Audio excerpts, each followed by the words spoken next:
Eu vou falar do material que eu ainda tenho. Trouxe muitas coisas, mas estou ministrando desde sexta-feira. Mas no meu site, pastorataniateresa.com, tem uma loja virtual que tem todo o meu material. Mas aqui ainda temos alguns DVDs, entre eles Família Projeto de Deus. É um tempo em que nós temos que mostrar para o mundo como Deus quer a família, o que Deus estabeleceu na palavra dele sobre a família. Tempos em que a nossa voz tem que ser maior, mais alta e melhor som do que a voz do inferno que diz que a família está falida. E nós precisamos aprender na palavra de Deus o papel de cada um, esposo, esposa, filhos. Sobre aborto, eu escutei o pastor Jorge contando aqui que houve um suicídio. Eu quero dizer para você que em todo suicídio há um ingrediente espiritual, há um espírito de morte. A depressão, ela pode ser pelo corpo, hormônios são reduzidos e há tristeza e você precisa de um médico para melhorar o seu bom humor. A depressão pode ser da alma, ela pode vir por causa de uma tristeza profunda, perda de um casamento, destruição de um negócio, de uma família inteira. E a depressão pode vir por ação de espíritos de morte, causas espirituais. Na depressão emocional, que nós chamamos de depressão reativa, e na depressão química, que é biológica, há um desejo de morrer, há uma vontade de morrer. Como Elias entrou embaixo de um zimbro e pediu a morte. Não aguento mais, eu quero morrer. Mas não há o suicídio.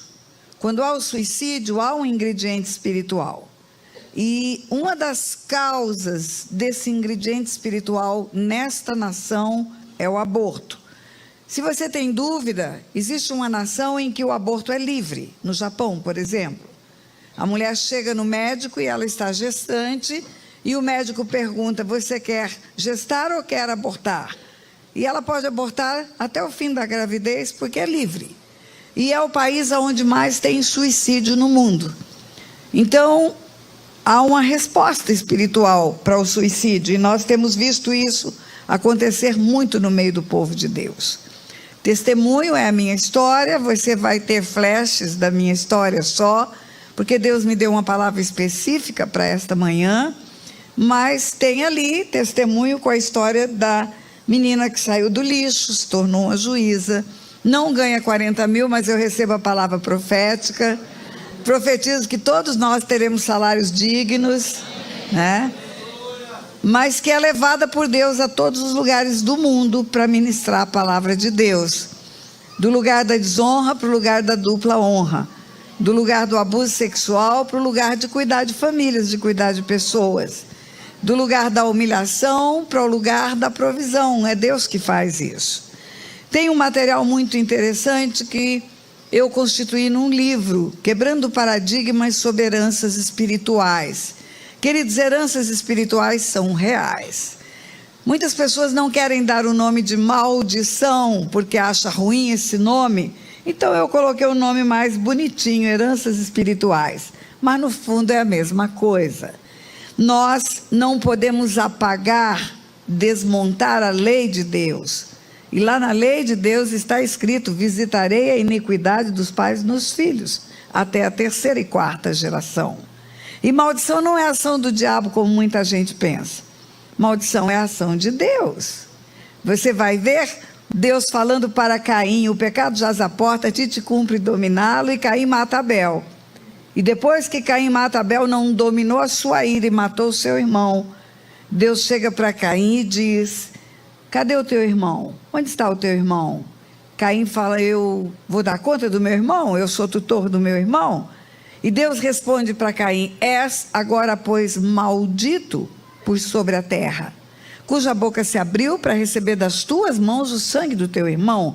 És maldito, é Deus que amaldiçoa Caim. Você vai ver o texto que Deus separou para hoje. Ele diz que antes que viesse o grande e terrível dia do Senhor, ele enviaria o profeta Elias. para converter o coração dos pais aos filhos e dos filhos aos pais, para que ele, o Senhor, não viesse ferir a terra com maldição. Então, maldição é um ato de Deus. Maldição não é um ato do diabo, como muita gente pensa. E outra coisa, quando acabará? Só no final dos tempos. Em Apocalipse 22, o último livro da Bíblia, é que diz que lá no céu não haverá maldição. Haverá é tempo futuro do verbo. No tempo presente, o que nós temos visto, e contra fatos não tem argumento, é que famílias e famílias e famílias têm pago um preço altíssimo por causa dessa visitação de iniquidade, mas tudo isso pode ser resolvido na cruz. Mas precisamos quebrar paradigmas. Eu falo que Deus me fez juíza para entender o mundo espiritual. Se um homem é um traficante de drogas e fica rico e constrói um big de um patrimônio comprando prédios aqui em BH, e tem 2 filhos aqui da Getsemane que nunca usaram drogas, meninos de ouro, e esse pai morre, quem fica com o patrimônio dele? Os filhos bonzinhos da Getsemane. Mas por que? Eles nunca venderam droga, eles nunca usaram droga. Porque são filhos. Se são filhos, são herdeiros. Faz o contrário, o homem é bom, trabalhador, construiu a vida com o suor do rosto, e tem 2 filhos que se perderam e fazem tudo errado, e esse homem trabalha, e os filhos só gastam. Quando esse homem morrer, para quem ficará o patrimônio? Para os filhos. Mas os filhos não fizeram nada para construir esse patrimônio. Mas você não é herdeiro porque faz alguma coisa. Você é herdeiro porque você é filho. E aí tem 2 leis espirituais. Uma é a lei da responsabilidade, a outra é a lei da herança. A responsabilidade, aquilo que está em Ezequiel 18, a alma que pecar, essa morrerá. O salário do pecado é a morte. O salário do pecado é a lei da responsabilidade pessoal. Mas tem uma lei da herança. Visitar a iniquidade dos pais nos filhos até a 3ª e 4ª geração. E um suicídio pode ser resultado de um derramamento de sangue numa família, sim. De um aborto praticado por uma bisavó, sim. Pode ser a causa de mortes prematuras numa família. E esse livro trata com profundidade esse assunto. Eu estimulo você a entrar no meu canal oficial no YouTube, Tânia Tereza Oficial. Lá tem vídeos sobre esse assunto, quebrando paradigmas sobre heranças espirituais. Nós vamos desmontar uma estrutura religiosa na nossa cabeça que impede de ver essa verdade. Mas na nossa casa nós estamos vendo, repetindo, nos nossos filhos, aquilo que aconteceu no passado. Manual de Guerra é um livro para quem gosta desse assunto de libertação, um aprendizado para trabalhar com libertação. Tem mais coisas nessa área que não tenho mais aqui, mas tenho para oferecer a você. Então vamos lá. Hoje pela manhã, quando eu acordei, Deus me deu um texto ao abrir os olhos. Eu falo... Não, pastor. Eu falo que quando você é um despenseiro da palavra de Deus, e é o que nós somos, Deus ministra a palavra através de nós. Ele diz: como crerão, se não há quem pregue. Mas a palavra é dele, e é o Espírito que usa a palavra para chegar ao seu coração. Mas quando nós somos despenseiros da palavra de Deus, despenseiro é quem cuida da despensa. E o dono da casa, ele escolhe o que ele quer que sirva de comida. Se o dono da casa chegar para você e falar pizza, você corre, vai pegar o trigo, vai pegar o queijo mussarela, vai pegar os ingredientes de uma pizza e montar uma pizza. Se o dono da casa chegar para você e você é o despenseiro e ele disser estrogonofe, você corre para pegar o filezinho que já está cortado em cubinho, vai pegar o creme de leite, vai montar um estrogonofe. E hoje pela manhã o despenseiro disse para mim essa palavra que eu falei para você: visitarei a iniquidade dos pais nos filhos até a 3ª e 4ª geração, mas disse também: eu enviarei o profeta Elias, antes que venha o grande e terrível dia do Senhor. E ele virá para converter o coração dos pais aos filhos, e dos filhos aos pais, para que Deus está dizendo, Deus, para que Deus, não venha ferir a terra com maldição. Nos últimos dias eu vos enviarei o profeta Elias. Deus não está falando de uma reencarnação de Elias. Na Bíblia você sabe como funciona? O homem morre, o corpo volta para o pó e o espírito volta para Deus. Ele não está falando de Elias reencarnado.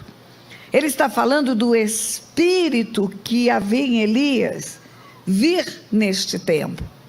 Ele estava falando do Espírito Santo que atuou em Elias e deu a Elias ousadia, intrepidez e coragem para confrontar o que existia naquele tempo.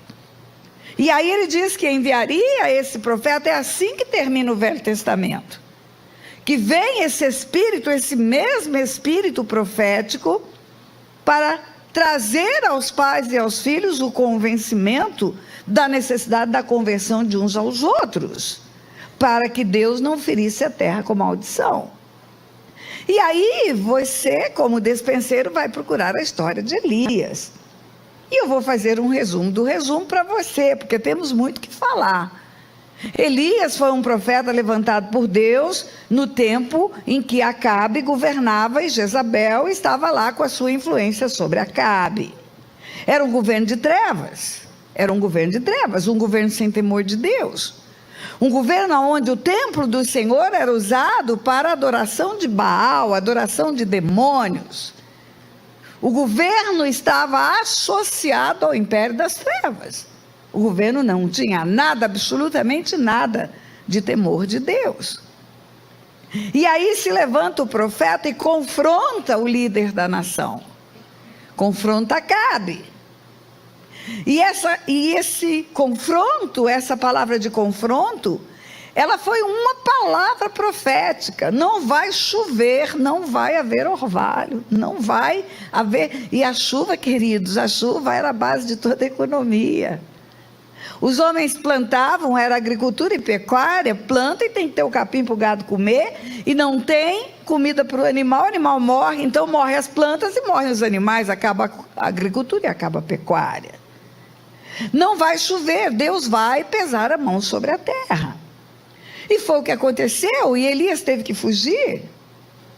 Às vezes, queridos, eu falo que a estratégia de Deus é fugir. Às vezes é confrontar e às vezes é fugir. Um dia o anjo falou para José, pega o menino e foge, porque Herodes vai matar o menino. Mas Deus tinha poder e autoridade para matar Herodes. Mas o menino teve que fugir. Elias teve que fugir, ficar foragido 3 anos e meio. 3 anos e meio perseguido, escorraçado, escondido, vivendo numa terra estranha. Chegou a viver na Síria, na casa de uma viúva pobre. Uma mulher que tinha um filho, um órfão. Humilhado, envergonhado. Por isso que um dia ele entrou embaixo de um zimbro e falou, Deus, eu não aguento mais. Uma depressão reativa. Perdas, humilhação, perseguição, 3 anos e meio, comendo o mínimo do mínimo do mínimo. Uma hora um corvo alimenta com uma carne crua, porque o corvo não fazia uma fritadinha com certeza. Outra hora é uma viúva pobre dando pão e água, pão e água, pão e água. E esse homem chegou no limite do insuportável. Um dia ele falou, Deus, eu não aguento mais. Porque quando parecia que ia acabar a guerra continuou mais um pouquinho. Mas quando ele confronta Acabe, quando ele abre a boca profética para confrontar Acabe, naquela hora os céus estão ali para confirmar a palavra dele. A palavra profética da igreja neste tempo. A palavra profética que a igreja está levantando contra tudo que há de errado à nossa volta. Ela está tendo sim o amém de Deus nas regiões celestiais. Deus está dizendo sim, amém, quando dizemos chega. Nós não queremos mais viver em desalinho com a palavra. Nós não queremos mais ver os nossos filhos viverem em desalinho com a palavra. Lá no Éden, haviam 2 árvores. A árvore da vida é Jesus. E a árvore do fruto do conhecimento do bem e do mal. Todo conhecimento sem Deus é conhecimento do mal. Desde a mais tenra infância, as crianças têm sido introjetadas com um conhecimento que tira Deus de cena. Por isso que os jovens entram para a universidade, e aí toda a filosofia, toda a sociologia e toda outro conhecimento científico e tecnologia sem Deus é o conhecimento que vai levar para fora da presença de Deus. Projetos que começam a ser lançados de crescimento, de avaliação pessoal, onde a autoajuda é mais importante do que a ajuda do alto, onde o homem se resolve, é o hedonismo, é a alta satisfação. Eu preciso me dar bem, eu preciso ser feliz. Por que você vai largar a sua esposa, meu moço? Por que você vai largar a sua mulher com 4 filhos? Ah, porque eu quero ser feliz. Você não nasceu para ser feliz, você nasceu para ser obediente. E quando você é obediente, a felicidade chega na sua vida.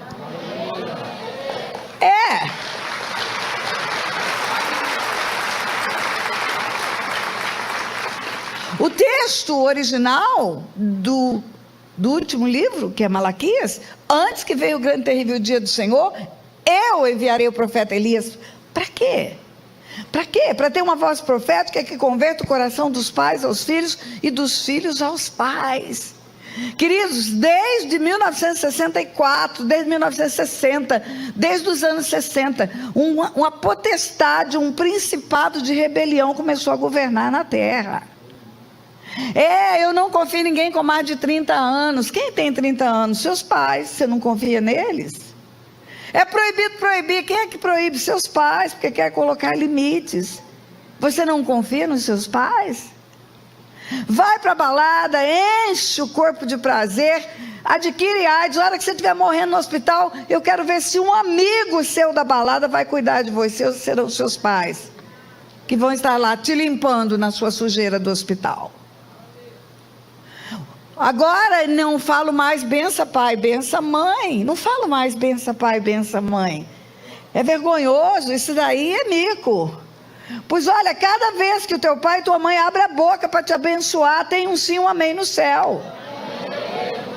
Tem um sim, um amém nas regiões celestiais. Você não tem ideia o quanto isso é espetacular. No mesmo texto da Bíblia, que é o conjunto dos 10 mandamentos, onde está escrito: visitarei a iniquidade dos pais nos filhos, está escrito também: honra teu pai e tua mãe. Deus colocou nos 10 mandamentos a honra aos pais. Tem o status de 10 mandamentos, honrar pais. Que diferença tem os 10 mandamentos dos outros? Que diferença? Vou te contar.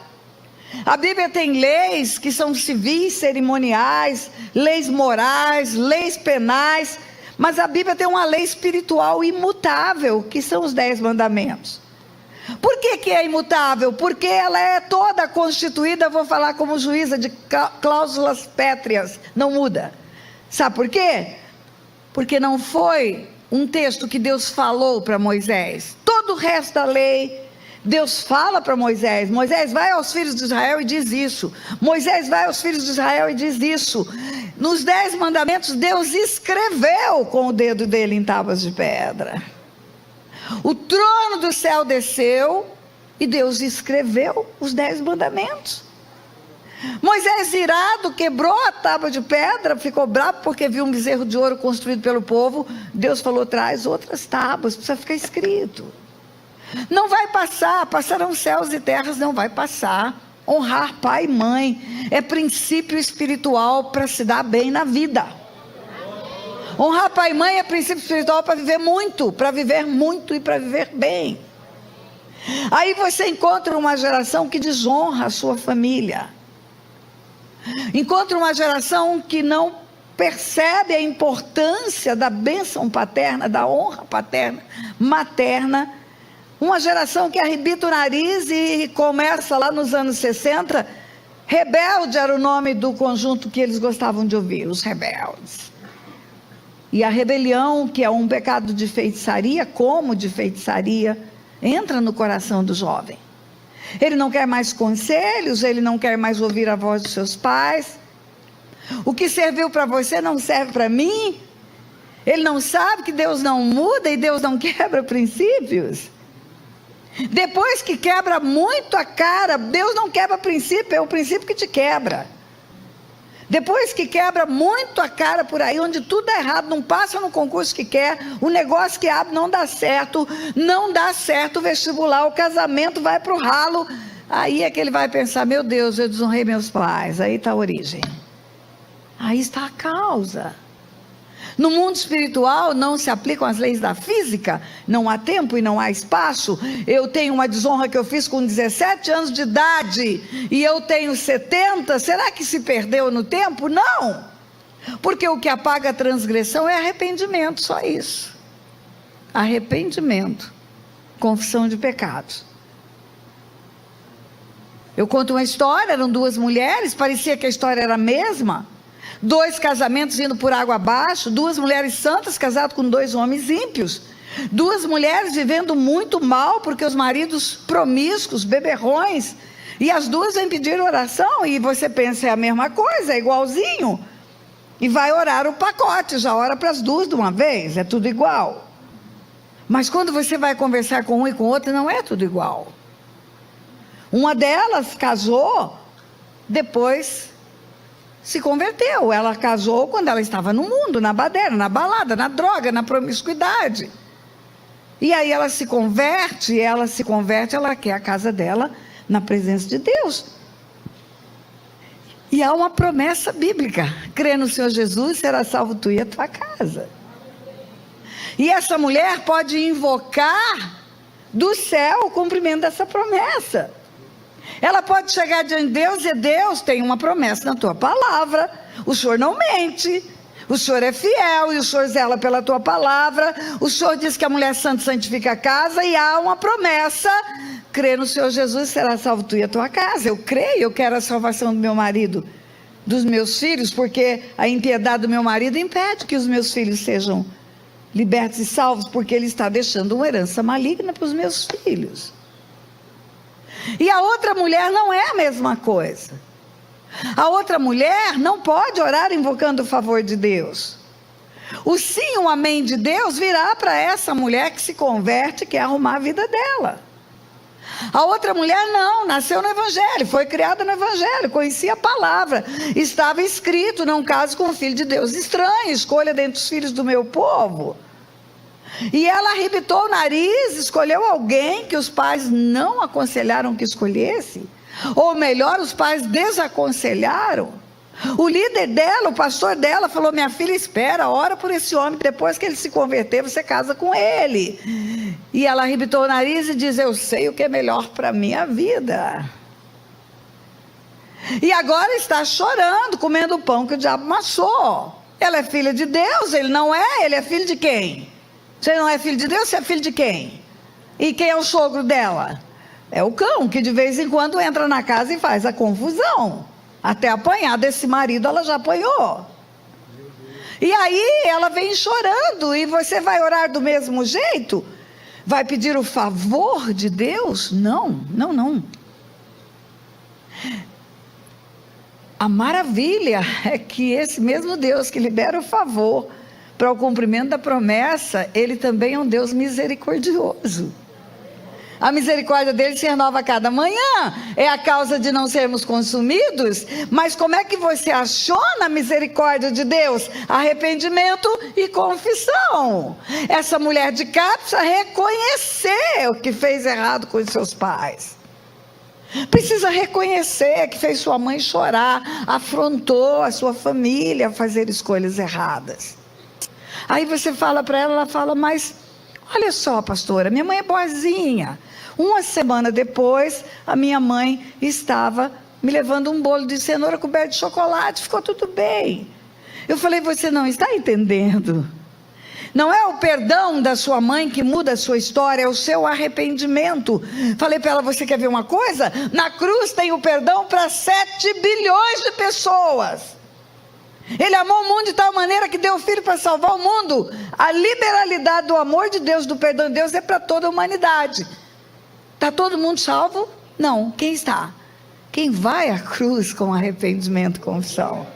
É a sua postura que vai mudar o quadro espiritual. E aí o seu marido pode até se converter, porque o seu coração vai se quebrantar, e um coração quebrantado, Deus não resiste. Mas o arrependimento e a confissão são condições sine qua non, é pré-requisito para que o perdão seja alcançado por qualquer pessoa. Por que Deus desistiu de Saul e Deus não desistiu de Davi? Qual foi o pecado de Saul? Terrível. Não, foi para nós brando. O pecado de Saul foi desobedecer um comando de guerra. Deus falou sobre os despojos de guerra, e ele só desobedeceu em relação aos despojos de guerra. E o pecado de Davi? O pecado de Davi foi terrível, esse foi. Adultério, homicídio, dissimulação, mentiras. E Deus não desistiu de Saul, desistiu o profeta Samuel. Profeta aprovado por Deus, foi orar por Saul. Sabe o que Deus falou? Não ora não. Eu não escuto a tua oração. Eu desisti dele. A rebelião dele é como o pecado de feitiçaria. E a obstinação é teimosia. É como a idolatria. E aí, por que Deus não desistiu de Davi, desistiu de Saul? Sabe por quê? Porque na onisciência tem a presciência de Deus, e no dia do pecado de Davi, Deus já viu o arrependimento de Davi lá na frente. E Deus nunca viu o arrependimento de Saul. Saul justificava o seu pecado, mas não se arrependia dele. É o nosso arrependimento pelos erros praticados com os nossos pais que vai mudar o quadro da nossa história, queridos. Muitas pessoas vêm ao pastor Jorge sofrendo com os seus próprios filhos, e nunca contou para o pastor Jorge como ele foi como filho, o que aprontou quando ele era filho. Ele está colhendo o que plantou. Antes que venha o grande terrível dia do Senhor, eu visitarei, para que o coração dos pais se convertam aos filhos e dos filhos aos pais. Presta atenção, o texto tem uma ordem. A ordem é primeiro a conversão do coração dos pais aos filhos, e em seguida dos filhos aos pais. Eu inverti na hora de começar a pregar, porque eu queria falar um pouquinho da minha história e da paternidade no segundo tempo. A figura paterna, ela é tão importante na vida dos filhos, queridos. A figura paterna é tão importante na vida dos filhos, que eu vou dizer uma coisa para você: até a identidade sexual dos filhos.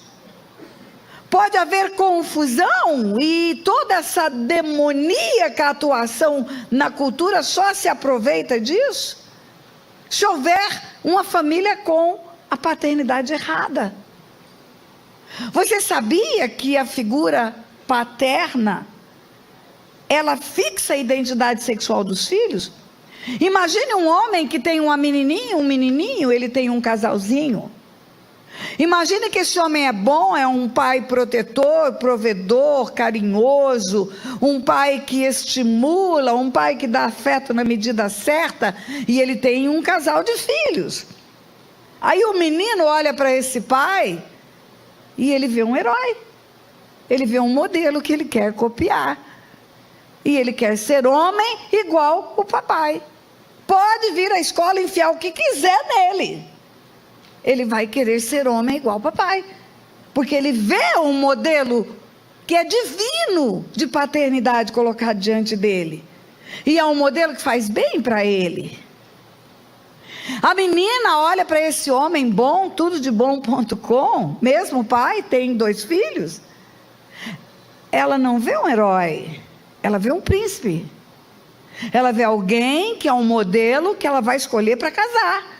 Você pergunta para as menininhas: quem é o teu namorado? Ela fala: meu pai. Com quem que você vai casar? Com o papai. Quando você vai ver meninas vivendo em promiscuidade, deitando no braço de tudo que é homem que aparece, vai tratar dessa menina. Eu estou falando porque há 40 anos eu trato de pessoas espiritualmente. Tem um seminário, chama Silk, está na 37ª edição. Eu não estou brincando de fazer libertação. Você pega uma menina que tem um mapeamento de ter deitado com mais de 30 homens, é a prostituição, é a promiscuidade exacerbada. Você vai tratar dessa menina, ela está procurando um peito de pai, que não foi dado para ela. O abraço que ela precisava na infância, escutar o coração do pai, no colo do pai, ela não teve. E aí, a identidade sexual fica confusa. Você vai tratar de pessoas que buscam libertação nessa área, e muitas pessoas buscam. Estão querendo ficar livre dessa inversão de papéis? Eu não quero mais viver essa vida que eu estou vivendo, pastora, me ajuda. Agora mesmo, acabamos de ajudar uma moça que fazia 17 anos que estava vivendo tudo errado. Você vai ver a falta de pai, a falta da paternidade. Mas por que, pastor, é tão sério? Por quê? Porque o pai foi colocado na vida de uma criança para tipificar Deus, para representar Deus. A figura paterna é quem vai fazer a criança ter facilidade de um dia se jogar nos braços de um Deus Pai. E aí tem um pai que abusa sexualmente, ela não vai querer Deus. Deus é abusador, então, porque você vai chegar para ela e dizer, Deus é pai. Não, pai é abusador. Tem um pai que não é provedor. Tem um pai que estufa o peito e é capaz de falar, eu suei a camisa para fazer meu patrimônio, construir o meu capital, agora o meu filho que se vire, ele não vai ter nada de mim, ele que vá trabalhar para construir o que é dele. Oh, querido, a Bíblia diz que os pais entesouram para os filhos. Os filhos vão herdar dos pais. É honra para os filhos dos filhos herdarem aquilo que deixamos. E aí tem um pai, unha de vaca, unha de fome. Meu pai vestia linho. Meu pai usava perfume importado e eu tinha que ir para o lixo de Aquidauana para catar metais, colher quebrada, tampa de bure destruída, ferro elétrico destruído, para comprar docinho na padaria. E no lixo de Aquidauana não tinha só metais que virava dinheiro no ferro velho da cidade. Tinha o papel higiênico sujo da cidade inteira, tinha o lixo doméstico da cidade inteira, não havia reciclagem. E uma criança descalça, sem luvas, catando lixo, junto com a colher quebrada, vem verme, vem hepatite, vem tudo. Manchas na pele, dores de cabeça, barriga inchada. Era uma filha jogada fora. Minha mãe usava drogas. E o homem que vendia drogas para minha mãe foi o meu abusador. Com 9 anos de idade. Tem algo terrível nesse negócio de abuso sexual. Tem algo terrível, eu vou dizer aqui. Vai ficar gravado, porque eu sei que está sendo publicado ao vivo esse momento. Você vai ver a história de abuso sexual. A maioria dos abusos ocorre entre 8 e 9 anos de idade. A maioria dos abusos. Você vai conversar com as pessoas que sofreram abuso, é essa fase. Raramente é 6 anos. É 7, 8, 9, 7, 8, 9. Havia uma quadrilha de pedófilos em Campo Grande, Mato Grosso do Sul. O Ministério Público ficou rastreando ligações telefônicas, descobrindo pelas ligações telefônicas quem estava envolvido nesse negócio. E aí nessas ligações tem uma conversa de um pedófilo famoso em Campo Grande, com uma cafetina que assediava as crianças para ele. E a cafetina diz assim para ele, eu encontrei uma menina, ela tem 11 anos, mas ela é franzina, ela tem o corpinho de 9. E aí o homem do outro lado asperamente dizia, mas eu já falei que acima de 9 não me interessa. E ela volta a carga, mas ela é tão miudinha, quem olha para ela vai pensar que ela tem 9 anos. E aí a voz do outro lado, mais áspera ainda, diz para ela, eu já te falei que é só até 9 anos, porque tem que ter cheiro de criança ainda. É o que você está escutando. Agora vai cuidar dessas crianças que são tocadas pelos pedófilos. Eu sei contar como é. A falta do abraço do pai faz a criança procurar o abraço do pedófilo. Enquanto os pais não dizem, meu filho, meu querido filho, o pedófilo passa a mão no cabelo e fala, você tem cachinhos dourados, você é tão bonitinha. a falta da proteção paterna, a falta da provisão paterna, a falta da atenção paterna. Queridos, escute bem. O mundo ficou tão cheio de atividades. Você tem tantas redes sociais para cuidar. Você precisa de tantas coisas para conhecer. Você acaba negligenciando aquilo que tem absolutamente maior valor. Deus não vai perguntar quantos cartões de crédito você tem. Não vai perguntar quantos imóveis tem na sua declaração de imposto de renda, quantas línguas você fala. Mas Ele vai perguntar: cadê a herança que eu te dei? Você viu apresentada 2 crianças aqui no altar, são heranças do Senhor. Homens não faz filhos, eles recebem filhos da parte de Deus. Cada uma dessa criança é um espírito que tem uma alma, que está dentro de um corpo, que Deus envia para a terra com um propósito determinado, e se for conduzido nos caminhos certos, ou no caminho certo, vai chegar no lugar certo, no final certo. Mas aí a mamãe está tão ocupada que quem cria a criança é a televisão, é a babá. E a babá tem que dar trabalho, mas não tem que dar afeto. E aí lá fora vai ter o traficante de drogas que vai chamar ele de brother. Ô brother, vem cá. O pai nunca tem tempo para conversar. Pai, vamos brincar? Eu estou ocupado, eu tenho um relatório para fazer. Pai, vamos brincar? Eu estou ocupado, eu tenho que ir para o inglês. Pai, vamos brincar? Eu estou ocupado, eu tenho que fazer uma visita. Pai, e está sempre ocupado. Um dia o menino falou: pai, o senhor ganha muito, porque o senhor é muito ocupado. Ganho tanto. E o menino: não vou mais incomodar o senhor. Não vou mais lhe incomodar, meu pai. Passam 3 meses, um dia o pai chega e encosta o carro na garagem. E o menino sai lá fora, o pai desce do carro, e o menino está com um sorriso de orelha a orelha, abraçado em 3 latas vazias de leite ninho, e fala: pai, surpresa! Desde aquele dia que eu perguntei quanto o senhor ganha, eu estou juntando dinheiro. E essas 3 latinhas estão cheias de moedas. Eu lavei o carro do vizinho, eu cuidei do cachorro da vizinhança toda, eu cortei a grama, eu guardei o dinheiro da merenda escolar, eu juntei tanto. E eu já fiz a conta: pai, eu joguei tanto no mês, tanto numa semana, tanto num dia, tanto numa hora. Aqui tem dinheiro para pagar 2 horas para o senhor. Brinca comigo, pai, 2 horas. É.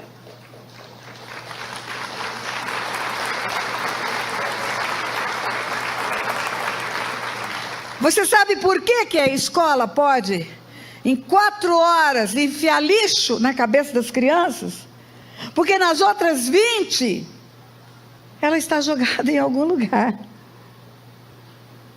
Ela está jogada em algum lugar.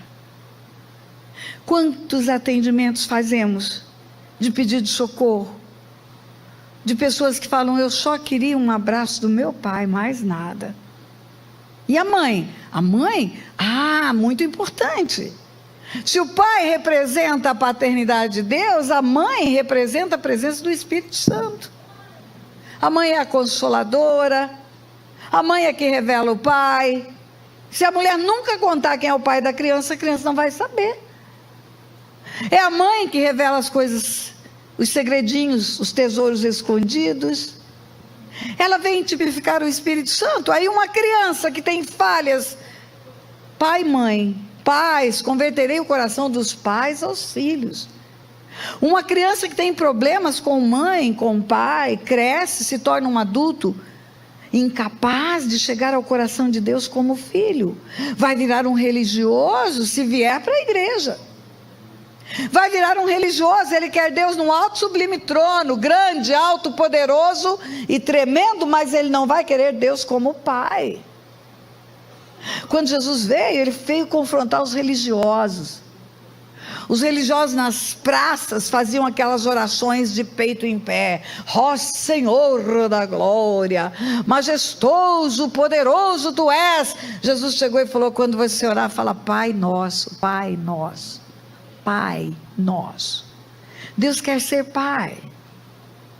O estrago que o diabo faz das famílias, tirando a paternidade, tirando a maternidade, vai ser impeditivo de ter uma intimidade com Deus e impeditivo de receber o Espírito Santo. A criança cuja mãe foi fria ou drogada em cima de uma cama, como a minha mãe viveu muitos anos, ela vai demorar tanto para abrir o coração para o mover do Espírito Santo de Deus. E é o Espírito que convence do pecado, da justiça e do juízo. É o Espírito que ensina os mistérios do reino dos céus. Antes que venha o grande e terrível dia do Senhor, eu converterei o coração dos pais aos filhos. Queridos, o mundo está como está. E vou falar da nossa nação. O inferno prosperou em tantas coisas nessa nação,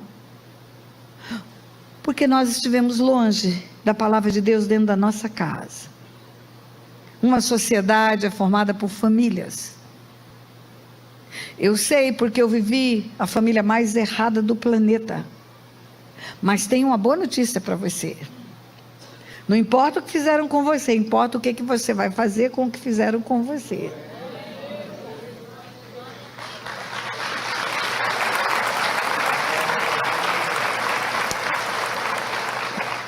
Eu não posso dar o que eu não recebi. Aí vira um ciclo repetitivo de erros. Meu avô foi assim, meu pai foi assim, eu vou ser assim também. Com Jesus você pode dar tudo que você não recebeu. Com Jesus eu me transformei numa mãe carinhosa. Com Jesus eu me transformei em alguém que os filhos são prioridade. Eu tenho até bisneto agora. Eu inventei uma regra desde os meus filhos. Nunca fui beijada, nunca fui tocada pelos meus pais, fui tocada pelo pedófilo.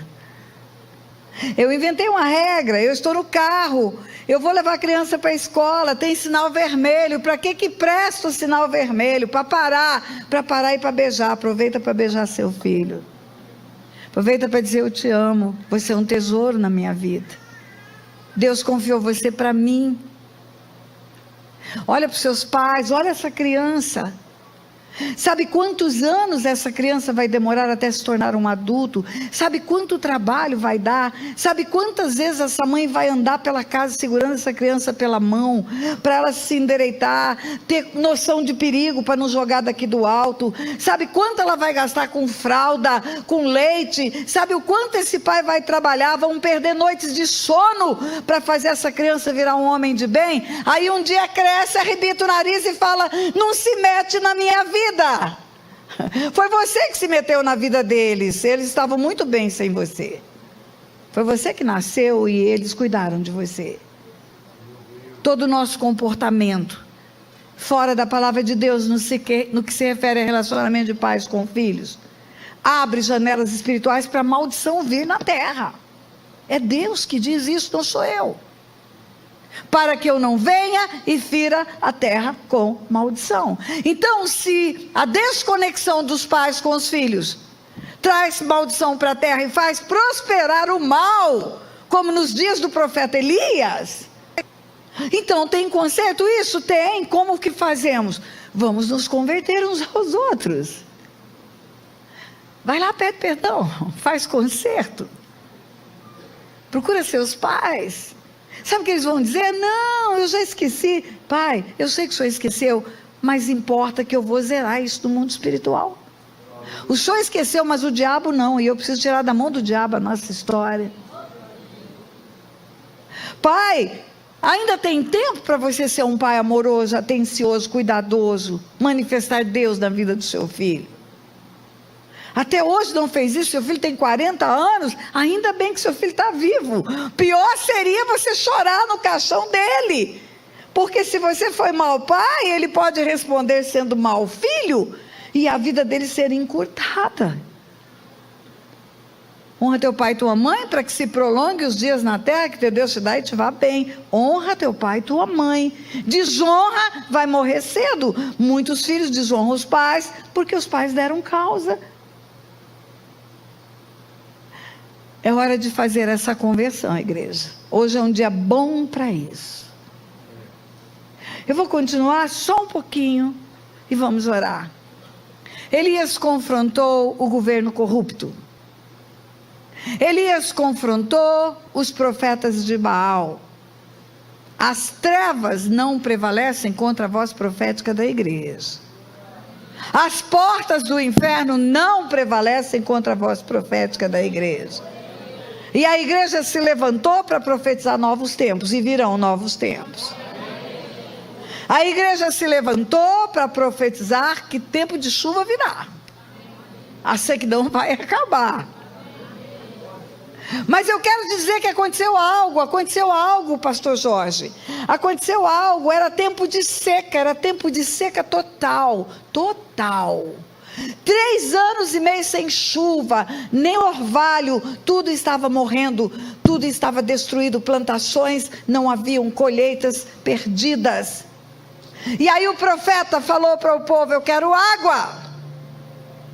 Eu vou fazer uma oferenda para Deus, para confrontar o inferno, mostrar a Deus quem Ele é, porque Ele começa dizendo para o povo: até quando vocês vão cochear entre 2 senhores? Escolhei hoje Deus ou Baal. Para de ficar no meio do caminho, para de ficar lá e cá, justificando para fazer o que Baal gosta. É hora de escolher, ou eu sou luz ou eu sou trevas. Quem eu sou?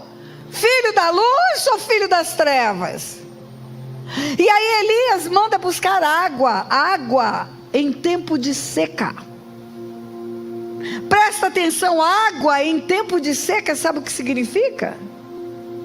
Significa que mesmo você estando desempregado, mesmo você estando passando um perrengue financeiro, mesmo a tua vida estando toda errada, porque a nação se transformou no que se transformou, nessa manhã o Senhor diz para você: quer virada? Quer? Pois então é cântaros de água em tempo de seca. É uma oferta sobrenatural. Eu acho que quando aqueles emissários de Elias chegaram nas casas, pastor, e diziam assim: o profeta mandou buscar água, não tem mais nada, só tem um restinho aqui, esse restinho meu filho vai beber até morrer. O profeta dizia: então manda esse restinho, porque você vai ver o que Deus vai fazer. Chegava noutra casa, água, o profeta quer cântaros de água, mandou buscar 3 vezes. Mais água, porque nós vamos ofertar para o Senhor em tempo de seca. Nós vamos ofertar o que é mais precioso em tempo de seca, é água. E eu acho que quando batia o mensageiro na casa, a dona da casa falava: mais água vale ouro para mim. Eu tenho um pouquinho de água, isso vale mais do que ouro. E ele dizia: pois entregue o seu ouro para o Senhor. Cântaros de água em tempo de seca. Queridos, eu vou dizer uma coisa para você: a igreja na terra chamada Brasil, nesse dia, tinha que fazer uma oferta sobrenatural para o Senhor. Tinha que provar a fidelidade de Deus, que já é real, porque quando você traz algo ao altar, você não está fazendo nada mais do que dizer: Deus foi fiel comigo, Ele fez chegar água na minha casa, e é da água que Ele fez chegar na minha casa que eu estou levando para Ele. Ele me deu primeiro, Ele me entregou primeiro, e eu confio nesse Deus que vai vir tanta água, que os meus filhos que tiveram que fugir para outras nações vão voltar. Eu confio que vai ter tanta chuva, pastor Jorge, tanta chuva, que nós vamos ter abundância para as nações ao redor virem pedir ajuda. Eu creio.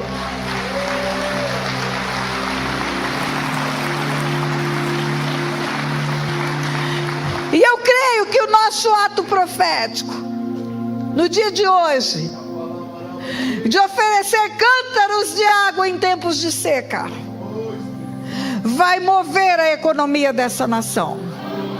Eu creio. Olha, eu vou dizer para você uma coisa: eu sei o que Deus faz quando quebramos no mundo espiritual as causas. Se você faz nesta hora essa oferta sobrenatural de água em tempo de seca, e chegar na sua casa hoje, fazer a conversão dos pais aos filhos e dos filhos aos pais, você vai ver o que vai acontecer nesta nação. Não fique esperando de homens, mas fique esperando do Deus que fez todas as coisas. Sabe o que eu tenho profetizado nesse altar? Cadê a bandeira? Coloca aí para nós. Eu tenho profetizado que o que está escrito na insígnia da bandeira, ordem e progresso, é o que vai acontecer nessa nação. Ordem e progresso. Ordem e progresso é o que vai acontecer nessa nação. Levante-se, fique em pé, fique em pé. Eu quero que você venha ofertar água em tempo de seca. E enquanto você estiver fazendo isso, ao mesmo tempo, eu vou estar orando pelas famílias que estão aqui, para que tudo que estiver quebrado, tudo que estiver partido, tudo que estiver fora do lugar, seja alinhado com os céus.